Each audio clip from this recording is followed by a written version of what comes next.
From this moment onward, consider this space ours. Outsiders, hit the road. Hold up, what's the deal here? What's got both of you fired up? Right after my mother's funeral, my mother-in-law and sister-in-law launched into a relentless tirade against me. My husband tried to intervene, but they kept on going.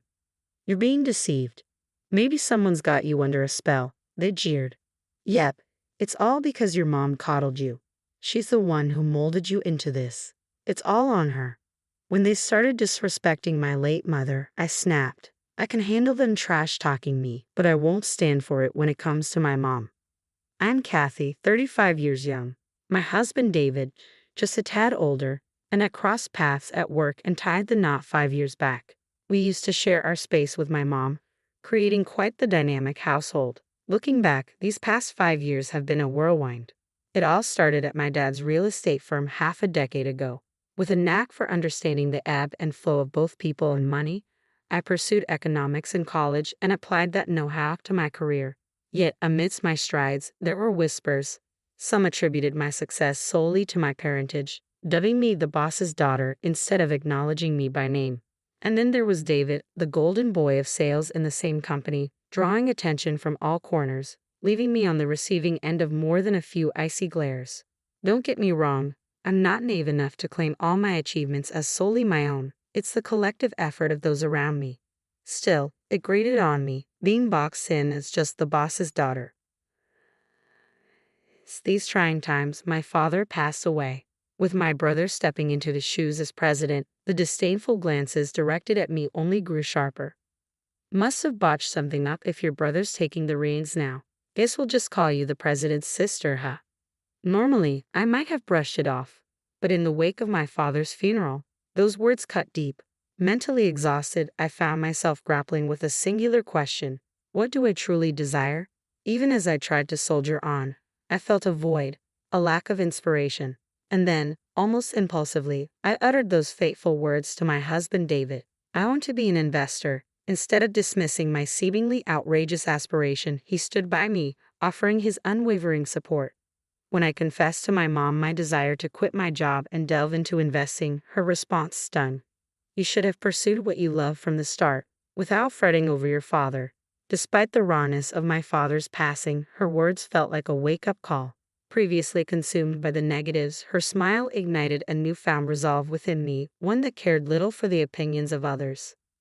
Amidst the chaos of funerals, estate settlements, relocations, and a whirlwind of tasks, I embarked on my journey as an investor. It wasn't all smooth sailing from the get-go, but with the unwavering support of my calm and cheerful husband and my mother's encouraging presence, I pressed on. With a combination of my savings and my father's inheritance, my investments began to bear fruit.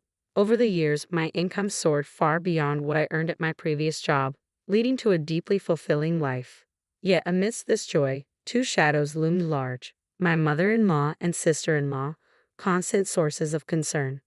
My sister-in-law, 3 years senior to my husband and 4 to me, remains unmarried. Since David and I decided to tie the knot, her demeanor suggested she wasn't exactly thrilled. Even my mother-in-law seemed to view me as nothing more than a privileged daddy's girl, despite my equal footing in the workforce. Despite my father's CEO status, each visit to my in-laws was met with snide remarks. Being the coddled princess, I bet you're useless at housework. It's a woman's duty, you know. Spare David the trouble.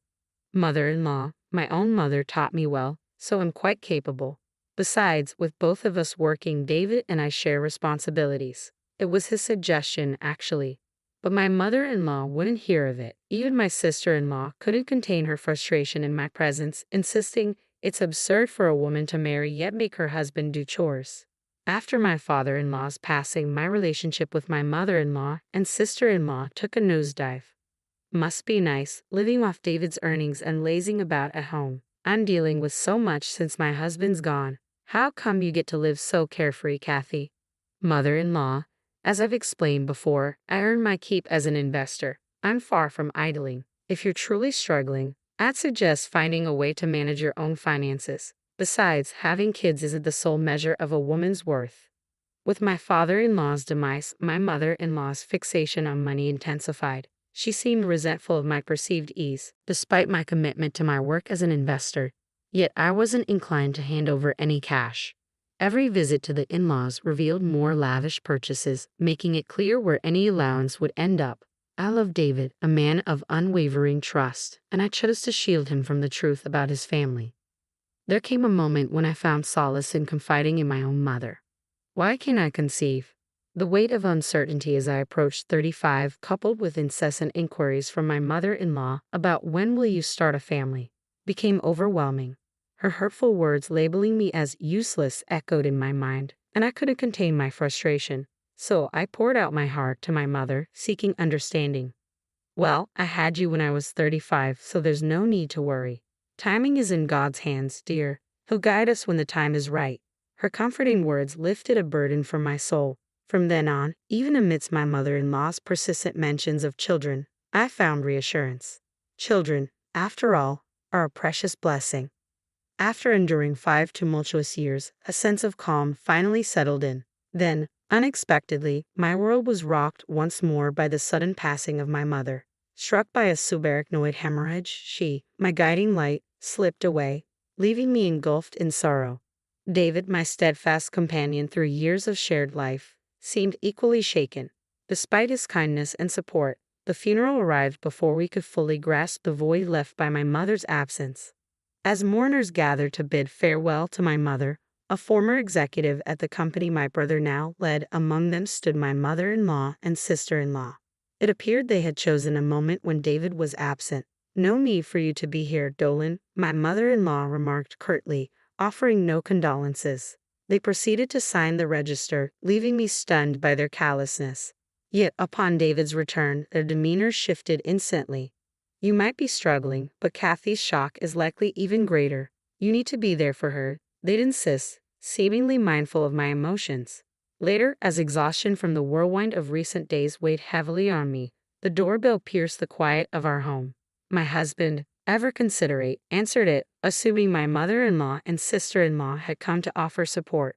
Without a moment's hesitation, he ushered them inside. As they entered the living room, their glances towards me twisted into unpleasant smirks. And then came words I never expected.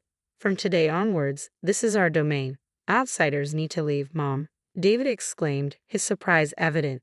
My mother-in-law's words poured forth unabated. "Until now, we've tolerated your presence because your mom was here, but now, only jobless Kathy remains. If you let yourself be leached by such a woman, you'll ruin yourself. We'll move in with you, so you need to divorce Kathy." "Mom, what are you saying? Especially now. And what do you mean by jobless?" "I've explained countless times that Kathy is an investor. When you say investor, it sounds like she has a real job. But let's be honest, isn't she just dabbling in stocks?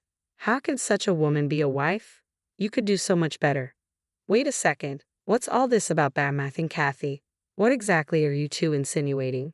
"Kathy earns her own keep. Don't belittle her efforts. You're the ones being misled. You've been under Kathy's mom's influence all this time. Haven't you been brainwashed?" "That's right. Kathy's turned out this way because her mom spoiled her. I can see why David defends her. It's her mom's fault for raising her like this." As my sister-in-law and mother-in-law continued their disparagement of my mom, my simmering anger finally boiled over. I could endure their insults directed at me, but I refused to tolerate any disrespect towards my mom. "Stop tarnishing the memory of my late mother," I seethed, glaring at them. Yet they both grinned smugly, showing no hint of remorse. Fine, we get it. You don't want us talking about your mom, huh?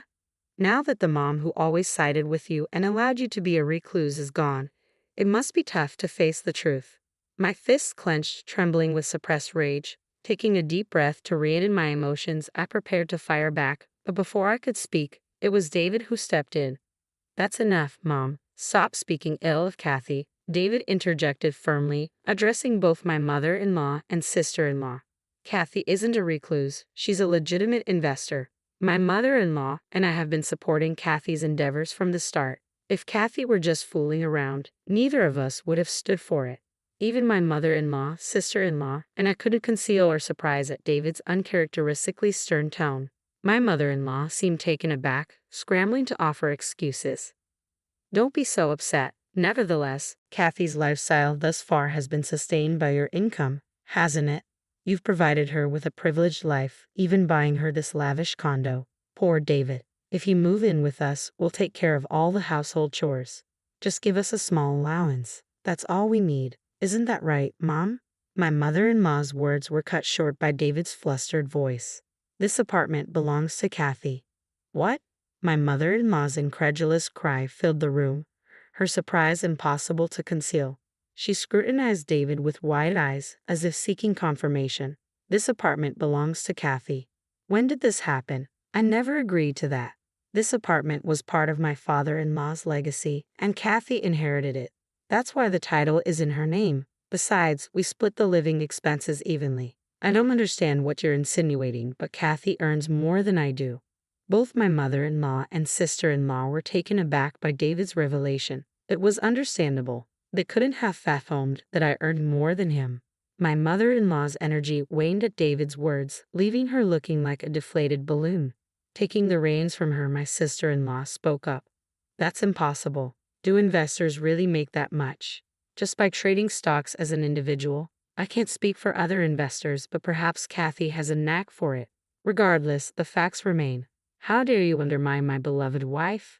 This is our home. Stop kidding around, both of you. Leave now. Upon hearing David's words, my sister-in-law spiraled into panic. What? Hold on. We came here expecting to move in today. What? Now it was my turn, along with my husband, to exclaim in surprise. You sold our house. Why the sudden decision? You could have at least discussed it with me. We thought we could stay here, and we were strapped for cash. I quit my job, assuming you'd support us. If you don't let us stay, we'll be in serious trouble. Mom, please say something. With pleading eyes fixed on David, my sister-in-law shook her mother, who seemed frozen in shock. But the magnitude of the situation left my mother-in-law in a daze. My sister-in-law, her confidence shattered, now clung to me for support. Hey, Kathy, I'm sorry. Please talk to David for me. We can't go on like this. You mentioned you sold your house, so you must have some money saved up, right? I spoke coolly to my clinging sister-in-law, prompting her to lash out at me. Don't act clever. Just because your investments turned out well, don't think you're above everyone else. Know your place. Enough is enough. David's voice boomed, drowning out even my sister-in-law's protests. He fixed a piercing stare on her as she fell silent. Forget about the house. I won't even demand my share. Just leave right now. With that, my husband practically escorted his mother and sister out, firmly locking the door behind them. For a while, we could hear the persistent ringing of the doorbell and pounding on the door, but eventually the noise faded into silence. After that ordeal, word from relatives had it that my mother-in-law and sister-in-law had secured a modest apartment to rent and were now living together. Their old family home, nestled in a remote area, didn't fetch much on the market, given its location and the value of the land. My sister-in-law struggled to land a decent job, and their funds quickly dwindled. Despite their repeated attempts to rely on David and me, we firmly shut the door each time. They resorted to selling off their designer possessions and now reportedly scrape by with part-time jobs, working tirelessly from dawn till dusk. Meanwhile, I've enjoyed the freedom that comes with being an investor, no longer subjected to hurtful remarks. And as my late mother had foretold, we're preparing to welcome a new member into our family next year. Once again, I'm grateful